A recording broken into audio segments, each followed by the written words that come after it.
Bonjour mesdames et messieurs, bon réveil, bienvenue dans ce 6h30. Le 30e sommet de l'Union africaine a pris fin hier matin à Addis Abeba. Pendant 2 jours, les chefs d'État et de gouvernement ont planché sur les questions liées à la corruption, la réalisation de la zone libre, de la zone du libre-échange, marché unique des transports aériens en Afrique et la réforme de l'Union africaine. Le reportage de Awa Touré dans nos prochains journaux. Ici en Côte d'Ivoire, arrêté dimanche soir puis déféré hier lundi au parquet du tribunal de première instance d'Abidjan-Plateau pour violence sur un agent de police en fonction. La procédure de justice lancée contre le député Toureya, député de Diokwe sous-préfecture, a été suspendue à la demande du bureau de l'Assemblée nationale. Les détails sur les faits avec Gabriel Zani et Iriebi Olivier. L'affaire police nationale contre Toureya Bagoyo, débutée le dimanche 28 janvier, a connu son dénouement ce lundi en début d'après-midi. Mais une procédure judiciaire avait été engagée par le parquet pour entendre la victime et le mise en cause devant le tribunal. Le vendredi 26 janvier 2018, aux environs de 19 h, pendant qu'elle régulait la circulation à hauteur du collège André Malraux, à la Riviera, le sergent-chef de police, Kwame Ayakan, essuyait une puissante gifle administrée par le député de Diokwe sous-préfecture, l'honorable Toureya, après que ce dernier ait refusé de se soumettre à ses injonctions. La population qui avait suivi la scène s'est alors ruée sur le parlementaire et a manqué de le lyncher, n'eût été la prompte réaction des éléments du commissariat de police du 30e arrondissement. Une procédure de flagrant délit a été ouverte contre lui pour les faits de violence et voies de fait et outrage à agent dans l'exercice de ses fonctions. Le bureau de l'Assemblée nationale a requis la suspension de la procédure engagée. Pour le procureur de la République, cette demande de suspension est recevable. Effectivement, je viens de recevoir il y a quelques instants la correspondance du bureau de l'Assemblée nationale et de l'Assemblée nationale qui requiert la suspension des poursuites. Évidemment, nous sommes légalistes. Nous n'allons pas aller au-delà. Donc, nous allons être obligés de suspendre les poursuites à l'encontre de ces députés. Ça, c'est la loi qui le demande. Nous n'irons pas au-delà de la loi. C'est dans la mi-journée de ce lundi que le bureau de l'Assemblée nationale s'est réuni à l'effet d'examiner et de donner sa position sur cette affaire opposant Kwame Ayakan, la policière, au député Toureya. Pour les députés, le traitement infligé à l'un de leurs est incompréhensible. Les mesures ont été prises pour la relaxe de Toureya en vacances parlementaires depuis le 31 décembre 2017. Mais la procédure judiciaire engagée à son encontre n'est que suspendue, elle n'est pas annulée. Alors, que retenir de l'immunité parlementaire? Qu'est-ce que c'est exactement? Que dit la loi? Quelles sont les limites? Voyons là les explications de Gabriel Zani. On ne peut pas poursuivre un député pour une opinion émise au cours d'un vote ou à l'occasion de ses fonctions. Mais le député qui commet une infraction de droit commun en dehors de ses fonctions, il peut être arrêté. Une procédure judiciaire contre un député est possible. Le procureur de la République, Adou Richard, explique les cas dans lesquels l'immunité parlementaire, ce parapluie du député, ne le couvre plus. Et il y a lieu de préciser qu'au terme de l'article 92 de la Constitution, le député ne peut être arrêté et poursuivi sans l'autorisation du Parlement qu'en cas de flagrant délit. Dans le cas d'espèce, il s'agit bien d'un cas de flagrant délit, dans la mesure où les faits qui ont été commis l'ont été devant tout le monde. Le mis en cause a été poursuivi par la clameur publique qui a manqué de le lyncher. Donc, il est clair qu'on se trouve dans un cas de flagrant délit. La seule hypothèse où le député peut être arrêté et poursuivi sans l'autorisation donc de ses pairs. En dépit des circonstances de levée d'immunité décrites dans la Constitution, les parlementaires considèrent le traitement d'un des leurs comme une violation de leurs droits. 4 mois après le lancement de la seconde phase d'identification des abonnés des services de TIC et des usagers, l'heure est au bilan à mi-parcours de l'opération. Le ministre de la Communication, de l'Économie numérique et de la Poste, Bruno Nabagné-Koné, a procédé hier lundi 29 janvier à la visite des points d'identification dans les agences des 3 opérateurs mobiles. Constat, le bilan à 2 mois de l'échéance est très faible selon Bruno Koné. Plus de détails dans ce reportage de Cheikh Koné. Muni de son passeport biométrique comme un client ordinaire, Bruno Koné se rend au plateau à l'agence principale de l'opérateur Move Côte d'Ivoire. En moins de 5 minutes, le ministre en charge de la communication, de l'économie numérique et de la Poste achève sa procédure de réidentification. Après le plateau, cap sur la commune de Makori, notre abonné du jour se fait réidentifier dans les agences MTN et Orange. Même process, même simplicité. Par ce geste, Bruno Koné a voulu ainsi donner un coup d'accélérateur à la seconde phase d'identification des abonnés mobiles qui connaît depuis son lancement un faible engouement. Concernant l'avancement du processus, il a été noté que le nombre d'abonnés identifiés conformément au décret du 22 mars 2017 représente, selon les opérateurs, entre 7% et 40%. 37% et 40%.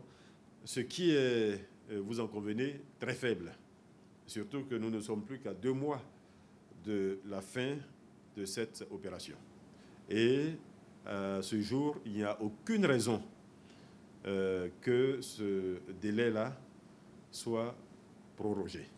Alors, plus que 2 mois au retardataire pour se faire identifier au risque de ne pouvoir plus émettre d'appel au lendemain de la date butoir de la campagne d'identification. Prévue pour durer 6 mois, cette nouvelle campagne expire le 31 mars 2018. Elle concerne tous les abonnés mobiles déjà identifiés en 2012 et tous les utilisateurs de cybercafé. La Côte d'Ivoire détient l'un des marchés de téléphonie les plus dynamiques de l'Afrique subsaharienne, avec un parc d'un peu plus de 30 millions d'abonnés mobiles, 17 millions d'abonnés Internet et 10 millions d'abonnés Mobile Money. La ministre de l'Enseignement supérieur et de la Recherche scientifique, professeur Bakayoko Liramata, a procédé hier lundi à l'université Félix Houphouët-Boigny de Cocody au lancement de l'opération d'attribution d'un identifiant permanent et à la remise des cartes d'étudiants multiservices. Cette opération permettra le suivi personnalisé du parcours de chaque étudiant des universités et grandes écoles publiques et privées. L'identifiant permanent se matérialise par une carte d'étudiant multiservice. L'objectif recherché, c'est de favoriser l'amélioration du système de formation au bénéfice étudiants. Reportage David Soyo, commentaire Serge Collier. Université Félix Houphouët-Boigny de Cocody, amphithéâtre A. Les étudiants du public et du privé ont effectué nombreux déplacements. L'idée est de participer à l'opération de l'attribution de l'identifiant permanent et la remise de cartes d'étudiants multiservices. Une opération pour connaître le nombre exact des étudiants en temps réel dans chaque université publique et privée. Pour la ministre Ramatali Bakayoko, cette nouvelle réforme inaugure l'ère de la modernisation et favorisera l'amélioration du système de formation au bénéfice des étudiants. L'identifiant et la carte multiservice permettront aux établissements d'enseignement supérieur de Côte d'Ivoire de respirer désormais l'ère de notre temps, le temps du numérique, le temps de la mobilité, qui est une possibilité offerte par la réforme licence master doctorat. Ils permettront également le suivi personnalisé du parcours de chaque étudiant.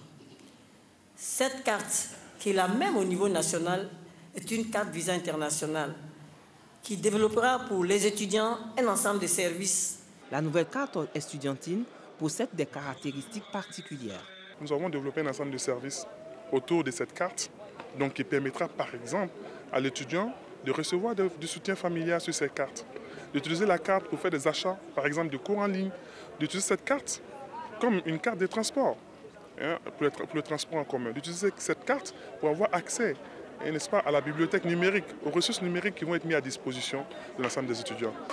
C'est par des chants que les étudiants ont salué cette idée. Cette carte va nous permettre d'avoir de nombreux avantages. Elle va nous faciliter l'accès au campus et à bien d'autres choses qui vont nous servir durant notre année universitaire. L'opération de l'identifiant permanent et la carte d'étudiants multiservices vise à permettre aux différentes universités de mieux évaluer l'efficacité du système éducatif. Vous en êtes rendu compte, le reportage de Davis Yo a plutôt été dit pour vous par Patricia Oumou-Etia. Direction d'Aoukro, précisément au groupe scolaire Gagou. Dans cet établissement, il existe une cantine qui n'en est vraiment plus une. Et pour cause, elle est dépourvue de table à manger, de chaises et même d'ustensiles de cuisine, avec en prime le bâtiment qui est en état de dégradation déconcertant. L'insuffisance de la dotation en vivres vient s'ajouter au chapelet déjà important de difficultés que rencontre cette cantine. Le constat de notre reporter Walter Amadou Ouattara. Groupe scolaire Gagou, quartier de la commune de Daoukro. Ici, le corps enseignant est unanime sur l'impact positif d'une cantine scolaire sur les résultats des écoliers. Au regard de l'expérience heureuse dont se félicitent encore les enseignants de l'EPP Gagou 2, établissement issu du groupe scolaire du même nom, la classe de CM2 a enregistré au CPE 93% d'admis en 2015 et 98% de réussite en 2016. Chaque année que Dieu fait, nous avons de très bons résultats. Nous avons été à plusieurs reprises premiers ici au sein de l'inspection de Daoukro. Avec la cantine, ça leur permet de rester, surtout quand on reprend les cours à 14 h. Quand ils sentent qu'il y a la cantine, en tout cas ils sont motivés. Et en tout cas, l'assiduité, la régularité, vraiment, elle est parfaite. Mais derrière ces bons résultats, plusieurs difficultés plombent l'épanouissement scolaire des écoliers. Nous avons une seule salle pour les 3 sections. Donc présentement, nous sommes obligés d'aller voir l'IEP passer partout pour qu'on nous donne 2 salles. Nous avons 6 latrines, dont 2 fonctionnelles. Il y a beaucoup d'enfants qui n'ont pas d'extrait de naissance. Ensuite, il y a le problème d'eau dans notre école. Si l'existence de la cantine est perçue comme un atout, la réalité aujourd'hui a trahi les attentes. La cantine de cette école connaît des difficultés, notamment le réfectoire dégradé, l'insuffisance de places assises, autant que la dotation alimentaire qui contrarie le bon fonctionnement de cette cantine. Au niveau de la cantine, nous avons beaucoup de difficultés.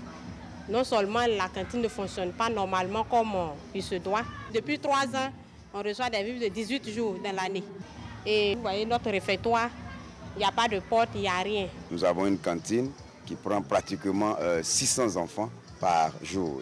En guise de contribution pour aider les écoliers du groupe scolaire de Gagou, à travers un meilleur fonctionnement de leur cantine, la fédération SAF, un regroupement de 3 structures, Sievet, Akong, Fenavi Pelsi, a fait un don composé de vivres et de non-vivres.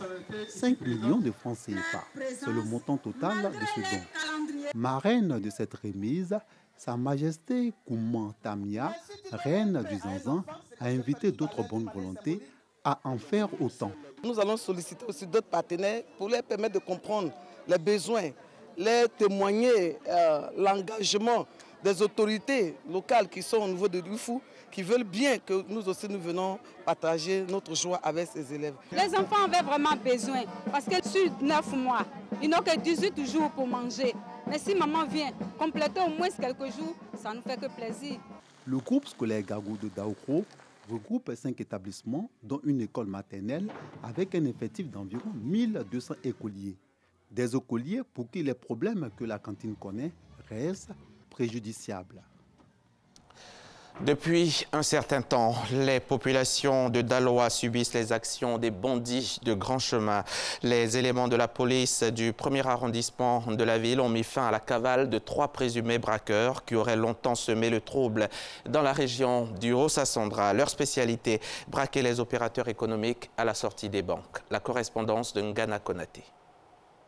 Dans le mois de décembre dernier, ces individus ont mené 2 attaques et ont emporté la somme de 17 500 000 francs CFA. Une enquête minutieuse de la police du 1er arrondissement de Daloa a permis de les interpeller. Les suspects ont avoué leur forfait. Ils ont fait braquage. Je suis arrivé ici. C'est que je travaille qui est là. Voilà. Donc moi, j'ai acheté leur nom. Ils sont 2. C'est eux-mêmes qui cherchent le travail pour nous donner. On peut faire appel pour dire telle personne va venir prendre l'argent demain. Donc, bon, on n'a qu'à venir, on va faire tant. Cette année-là, c'est 2 fois seulement. Premier, c'était 12 millions. Deuxième, ça, c'est 7 500 000. Ceux-là, ils opèrent sur les pistes non bitumées. Et nous avons interpellé 3. 2 autres sont en fuite. Et ces opérations vont se démultiplier avec le concours de la police urbaine et de la brigade anticriminalité. Les 3 braqueurs ont été déférés devant le tribunal de Daloa pour répondre de leurs actes. Dimanche, à la Bourse du Travail, les responsables du club jaune et noir ont profité de la trêve du championnat de Ligue 1 pour échanger avec leurs supporters. Au cours de cette assemblée générale, d'importantes décisions ont été prises. Présents à cette assemblée générale, Jean-Sylvain Esso et Bédi Bonfils nous font le point.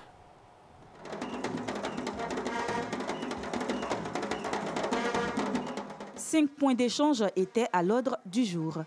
La modification des statuts du club, la présentation du nouveau conseil d'administration, la révision du cadre juridique du Comité national d'action et de coordination Sénaco, la présentation de la nouvelle charte du Sénaco et la validation du règlement intérieur de l'amicale des anciens footballeurs et autres athlètes de l'ASEC Mimosa. Concernant la modification des statuts, l'article 7 a été touché. À partir de la date du 28 janvier 2018, le collectif des membres actifs doit être composé de 2 personnes minimum et de 50 au maximum. S'agissant du nouveau conseil d'administration, Maître Roger Wogné, le président du conseil d'administration du club, a annoncé les départs volontaires de messieurs Léonce Yassé et Sanogo Chérif. Seul Yaobla a fait sa rentrée. Au total, 18 membres figurent dans le conseil d'administration. Au titre de la révision du cadre juridique du Sénaco, 5 actionnaires ayant participé au comité de la rélecture du cadre juridique ont été décorés par le PCA à l'ordre du mérite de l'ASEC Mimosa. Abordant la présentation de la charte éthique du Sénaco, Romain Yao, l'investigateur de cette charte, a fortement été salué par le patron de Solbeni. Il n'a pas hésité à le nommer membre d'honneur. Enfin, le PCA a demandé aux athlètes du club, jeunes et anciens, à rejoindre l'AAFAM tout en leur observant le respect du règlement intérieur. Reportage signé de nos confrères de RTI Sport. L'actualité internationale en bref pour terminer. L'opposition kenyane a décidé de maintenir coûte que coûte la prestation de serment de son leader Raila Odinga ce mardi 30 janvier. Ne reconnaissant pas la réélection d'Ouro Kenyatta, la NASA a décidé de proclamer son chef président et a appelé ses partisans à converger ce mardi vers Uhuru Park, le parc emblématique du centre de Nairobi. Le numéro 2 du FBI, Andrew McCabe, a présenté sa démission hier lundi. Donald Trump lui reprochait d'être trop proche des démocrates, mais aussi de James Comey, ancien directeur du FBI, lui-même limogé par le président américain en mai dernier en raison de l'enquête russe. Officiellement, la Maison-Blanche n'a rien à voir avec le départ du numéro 2 du FBI, mais à au moins 5 reprises depuis juillet, Andrew McCabe a été la cible de tweets présidentiels. À 49 ans, il quitte donc son poste avec effet immédiat. Merci de nous avoir suivis.